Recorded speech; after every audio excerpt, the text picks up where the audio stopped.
ઠીક. અને જેને લગ્ન ગીત ગમતા હોય ને એને જ એને સંસાર પ્રત્યે રસ હોય હો. બાકી જે પૈણ્યા પછી લગ્ન ગીત ગાય કે ભાઈ એ બેન કરોની સોટી હું ભૂલ્યો ખરેખર આમ.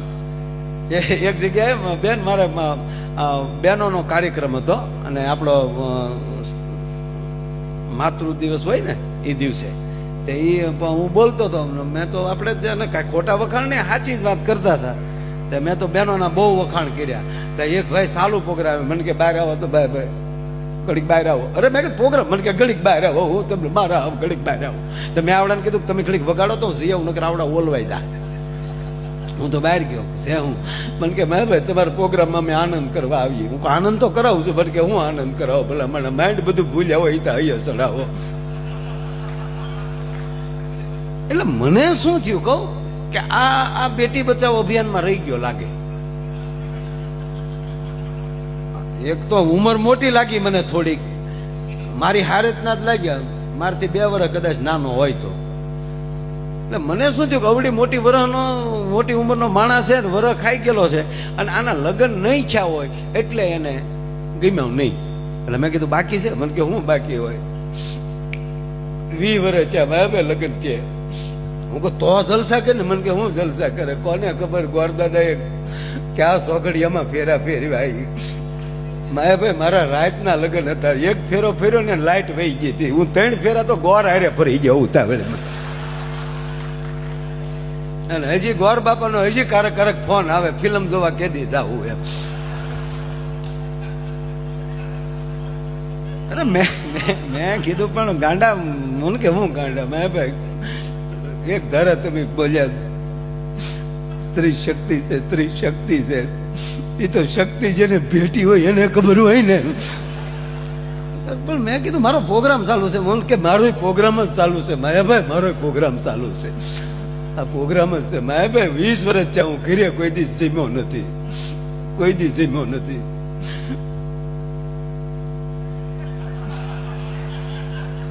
એ તો સારું કરજો આ બધા ન તે લાઈવ તો ઓલો કાર્ડ હે સારું કરજો આવા પાસ રાખ્યા છે ત્યાં ભોજન કરી આવીએ છીએ.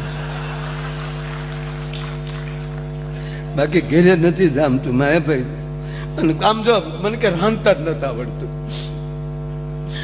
કોઈથી ગોળ રોટલી થઈ જ નહીં. રોટલી વણમાં બેહે તો જે દેશની યાદ કરે ને એ દેશનો નકશો થઈ જાય છે. તો અને દાળ તો એવી બનાવે કે જાણે દિવેલ પીતા હોય માયાભાઈ, દિવેલ પીતા હોય. અને શાક એવું બનાવે કે જાણે મીઠાના શાકમાં બટાટા તરતા હોય. એક વાટકા શાકમાં આખું ઘર રાજી થઈ જાય માયાભાઈ. કોઈને કબજિયાત નહીં કોઈ દી માયાભાઈ. એવું શાક બનાવે. પણ મેં કીધું 20 વર્ષ મને કે 20 વર્ષ થઈ ગયા.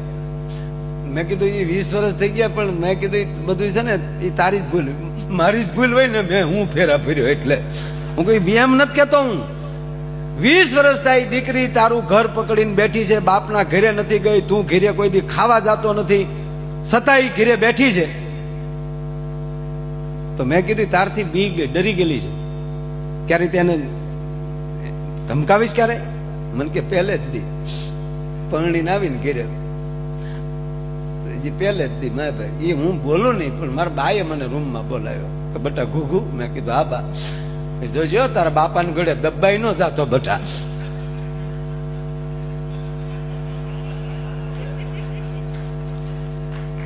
જો બોલાય નહીં પણ કહું એક વાત, બેનો માફ કરે. બેનો દુખી શું કામ છે ખબર? એ એના છોકરાને સુધારવા કરતા એની હાહુના છોકરાને સુધારવા જાય છે ને એ વાત. હો ના દીકરા હવ સુધારો ને બાપા. એટલે મેં ઓલાને કીધું, મેં કીધું એ તારી ભૂલ છે. તું મને કે હા મેં પહેલે જ દી મારા બાઈએ કીધું ને તો વળી મને તાન ચડ્યું ને સીધો રૂમમાં ગયો કે સાંભળ્યું જ કે હા આમ જો મારા ઘરમાં રસોઈ બરાબર બનવી જોવે અને જો કાંઈ ફેરફાર થયો તો ટાટિયા ભાંગી જાહે. આ કાંઈ હાલી મવાલી નું ઘર નથી. હા બસ મને કે બોલી ગયો બસ બળ કરી ગયો. મેં કીધું તેદું નહીં તારી પત્નીને ડર મગજમાં ગળી ગયો છે કે રસોઈ હારી થશે કેમ, રસોઈ હારી થશે કેમ. એ ડરમાં મેં કીધું રસોઈ બગડે છે. એના મગજ મને ડર કાઢ નાખી. મને કે ઈ કેમ કટવો? મેં કીધું જેવી રસોઈ હોય એવી વખાણ કરવાનું. 3 દી વખાણ કર એટલે સાંભળી લે. મેં કીધું તારો બધોય ડર વયો જાય અને રસોઈ બને ટનાટન. મને કે 3 દી હું 3 દી વખાણ કરી 20 વર્ષ કાઢ નાખ્યો તો 3 દી કાઢવા હું બાપનું જાય જો ઘીરે. પણ જોજો જેની કઠણાઈ હોય ને એ બાળકિયાનું બળેલ ઠાઠડીએ ન ઠરે અને ભમાલી ભાલા ઉભા થાય. જમવા બેઠો રોટલીનું બટકું ભાંગી શાકમાં બળે મોઢા મૂકીને કે ક્યાં બાત હે, ક્યાં બાત હે, ક્યાં રોટલી ફૂલકા હો, કેવું સરસ શાક, દાળનો ઘૂંટલો ભર્યો. તા તો ગીત મળ્યો ગાવા, દે દે ડાળ દે ડાળ દે ડાળ દે રે. 2 વાટકે દાળ પી ગયો. ક્યાં બાત, બહુ સરસ. 1 વાર 2 વાર ને 3જી વાર બોલ્યો ક્યાં બાત હે. 3જી વાર કીધું ને એની ઘરવાળી બાજુમાં બેહી ગઈ.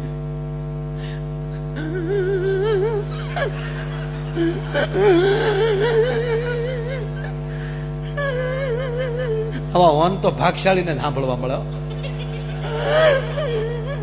બોલો કે પણ હું થયું? લગ્ન છે 20 વર્ષ થયા, કોઈ દી નો કીધું વાહ રોટલી વાહ શાક. અને આજ મારી તબિયત ખરાબ હતી ને બાજુવાળી શિબલીએ રાખ્યું હતા કે વાહ રોટલી.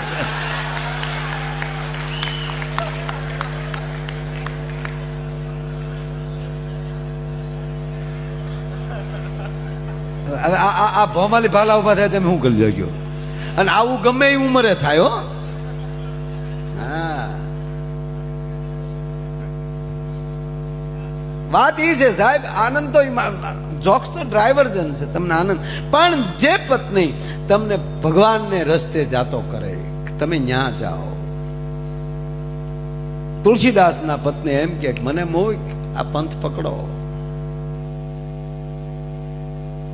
ઈ જ સુદામા ને દ્વાર, જેમ કહેવાય દ્વારકાના દ્વારે જ્યાં સુદામા ઉભા છે. આ પ્રસંગ લઈ લઉં સાહેબ, પૂરો કરી નાખો ફટાફટ. દ્વારપાળે અટકાવે છે સુદામાને, કારણ કે સુદામાનો જે દેહ હતો એ દુબળો હતો, યંગ હતા, યુવાન હતા સાહેબ, વૃદ્ધ નથી. સાંભળજો, વૃદ્ધ હોય એના નાના બાળકો ન હોય. ઘણી વાર અતિરેકમાં કહી દે સુદામા ગરીબ, સુદામા વૃદ્ધ બ્રાહ્મણ. નહીં, યંગ યુવાન પરમાત્માને પંથે હાલતો હોય, એ ઉંમરનો ગમે એવડો હોય તો યુવાન હોય. પણ જે ભગવાન જેનો મિત્ર હોય અને જે માણસ સત રસ્તે હાલતો હોય એ માનસિક અને બીજી રીતે બહુ પાવરફુલ હોય, પણ આમ રાખ હોય છે, બીજાનો કાઠલો ન પકડી શકે. બીજાએ ગાળ દીધી હોય તો હામું મોઢું ન બગાડી શકે. એ હસતો હસતો વયો જાય.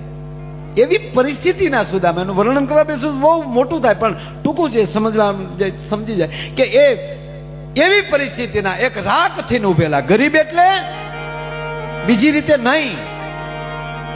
ઈ રાજાના જે રાજમાં હતા એ રાજા બહુ આવા હતા, એના પત્ની થોડા કદરૂપા હતા, એટલે ઘરે પણ નહોતા જાતા. પણ કહેવાય જો ભગવાન સુદામા કૃષ્ણને મળ્યા અને ત્યારે ભગવાન વિશ્વકર્માને કૃષ્ણએ કીધેલું કે સુદામાનો મહેલ બનાવી આવો.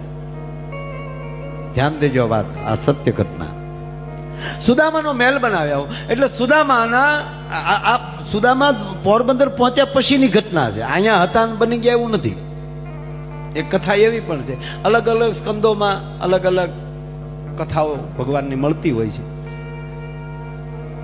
એટલે સુદામાએ એવું કીધું કે વિશ્વકર્મા પ્રભુ, હું ભગવાનનો સખા, આપ એમના કહેવાથી આપ જ્યારે મારો મહેલ બનાવવા આવ્યા હોવ, પણ મારા સેવાડાનો માણસ મારી સામે જોહે ને તો કોક કૃષ્ણને એમ કહે કે આ એનો ભગત સ્વાર્થી, એનું એકલાનું કરી લીધું. આપ જાઓ અને ભગવાન કૃષ્ણને કહો મારે મહેલ નથી બનાવવો, અને જો બનાવવો જ હોય તો મારા નાનામાં નાના માણસનો, મારા આખા ગામના એમ કહેવાય કે આ મારી જેવા જ મકાન હોવા જોઈએ. ભગવાને હુકમ કરી દીધો. સાહેબ, એક રાતમાં આખી નગરીના મકાનો બનાવ્યા વિશ્વકર્માએ. અને અહીંયા જ્યાં મકાનો પૂરા થયા, વિશ્વકર્મા ભગવાન આખી નગરી બનાવીને વયા ગયા. અને પ્રભાતના પોરમાં, કારણ કે રાજાના પત્ની કૃષ્ણ ભક્ત હતા, પણ એના પતિને લીધે ક્યાંય બહાર નીકળી શકતા નહીં, એટલે ભગવાન કૃષ્ણએ લક્ષ્મીજીને મોકલ્યા કે જાઓ. અને ઈ રાણીને શું આપે છે સાંભળજો બેનો, રાણીને લક્ષ્મીજી રૂપ આપે છે. અને ત્યારે લક્ષ્મીજીને સામે રાણી કહે છે કે માં,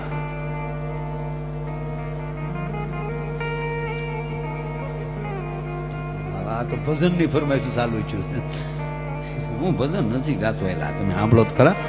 આ હું કરું છું એ ભજન જ છે, પણ આવશે, બધું આવ્યું છે ભાઈ. હવે આમાં આવશે એમ જ કહેવાનું ને.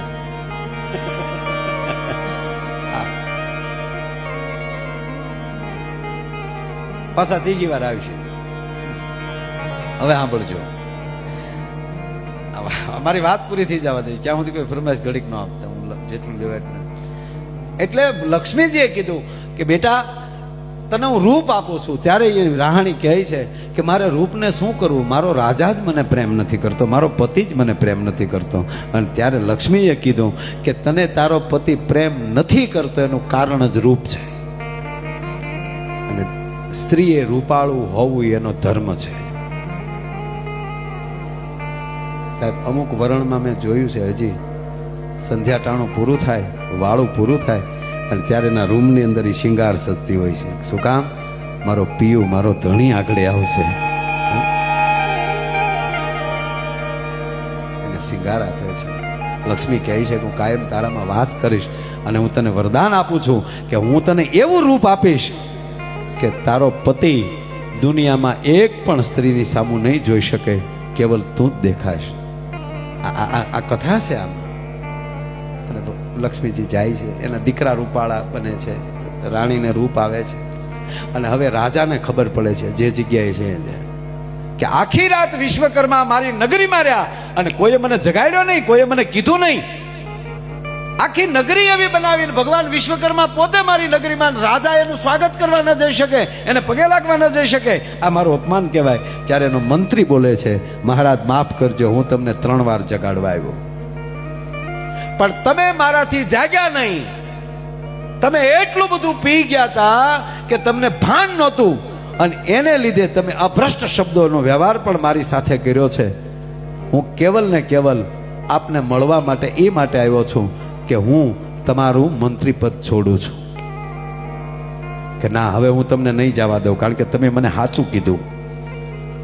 મંત્રી, તમે મને સાચું કીધું કે મેં તમને જગાડ્યા, તમે અભ્રષ્ટ શબ્દ બોલ્યા, તમારો વ્યવહાર મને ગમ્યો નહીં. અત્યાર સુધીમાં મારી હારે રહેવા વાળા એ બધા એમ જ કીધું, નાના બાપુ તમે કરો એ બરાબર જ છે, ખમા બાપુને આવું કરી અને મારું ઘર ચંડવાડ્યું. પણ તમે પહેલા એવા મંત્રી છો કે તમે મારી ભૂલ દેખાડી.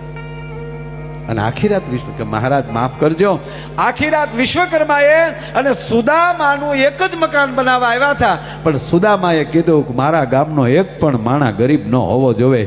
તો સુદામાને પ્રતાપે તમારું રાજ આખે આખું, એમ કહેવાય કે તમારા મહેલ જેવી નગરી બની છે આખું. અને એથી બીજી વાત એ છે કે સાક્ષાત લક્ષ્મી તમારા ઘરે કાલે હતા. ઓહો, તો તું મારા રાજમહેલમાં હોત તો લક્ષ્મીના દર્શન થાત ને? તાકે હા, લક્ષ્મીના દર્શન થાય. 2 વસ્તુ તમે ચૂક્યા છો. તાકે તો મંત્રી મને કહો મારે કેવું જીવવું જોવે? તાકે પહેલા તમારે વ્યસન મુક્ત થવું પડે. મારી સામે વચન લ્યો તો જ હું તમારા રાજનો મંત્રી રહું કે તમે વ્યસનમાંથી મુક્ત થાવ. આજ પછી તમે કોઈ વ્યસન નહીં કરો. અને ત્રીજી વાત કે સુદામાની માફી માંગો. તમે અનેક વાર સુદામાનું અપમાન કર્યું છે, તાક એની માફી તો માગી લઉં, પણ સુદામા મને કાયમ યાદ કરે અને હું એને કાયમ યાદ કરી શકું, દુનિયાએ કાયમ યાદ કરી કે એવી માફી માગવી હોય તો મારે શું કરવું પડે? ત્યારે મંત્રી કીધું કે મહારાજ, તો આજથી આ નગરીનું નામ જ સુદામાપુરી રાખી ગયો, જેથી કરીને દુનિયાને આ જાણ થાય કે આવો મિત્ર કૃષ્ણનો હતો.